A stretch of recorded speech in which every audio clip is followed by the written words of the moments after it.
À Tel Aviv, les réactions sont unanimes pour une majorité d'Israéliens. Ariel Sharon reste avant tout le héros de la guerre israélo-arabe de 1973, lorsqu'il avait bravé les interdits pour traverser le canal de Suez et prendre l'armée égyptienne à revers. Je me souviendrai de lui comme d'un commandant plein de ressources dans l'armée pour ce qu'il a fait durant la guerre du Kippour.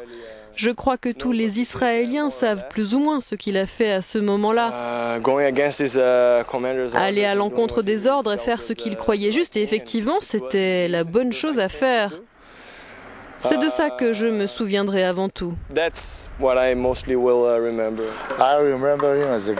C'était un grand homme, c'était un être humain.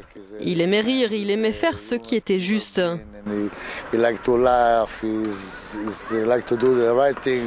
Quand il prenait une décision, c'était dans l'instant, sans attendre l'accord de quiconque et sans même demander à quelqu'un. Si tu dois faire quelque chose, tu le fais, c'est tout. Tu le fais tout de suite. C'était un homme imposant, et pas seulement par sa corpulence, mais un grand homme avec une forte personnalité, oui, quelqu'un de fort. Pour moi, c'était un grand homme, il a fait beaucoup de choses pour ce pays. On peut même dire que c'était un héros, un pan de notre histoire, à lui tout seul. Et c'est vraiment triste la manière dont les choses ont tourné, mais on se souviendra de lui. Est-ce que vous vous souviendrez seulement de ce qu'il a fait de bien ou aussi des mauvaises choses? Eh bien, je crois que dans chaque personne, il y a du bon et du mauvais. Je crois qu'il faut se souvenir d'une personne en fonction de l'impact qu'elle a eu et l'impact qu'il a eu sur l'État d'Israël pour le modeler tel qu'il est aujourd'hui. C'est ce dont il faut se souvenir.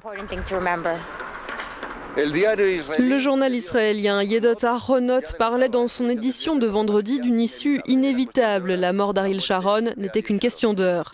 Israël dit au revoir à Sharon pendant le Shabbat. Il dit au revoir à un homme politique controversé, mais aussi à un militaire de haut rang, avec ses forces et ses faiblesses, mais aussi avec une certaine dose d'admiration quant à la manière avec laquelle le vieux guerrier a mené sa dernière bataille, conclut notre envoyé spécial à Tel Aviv. Luis Carvalho para Euronews.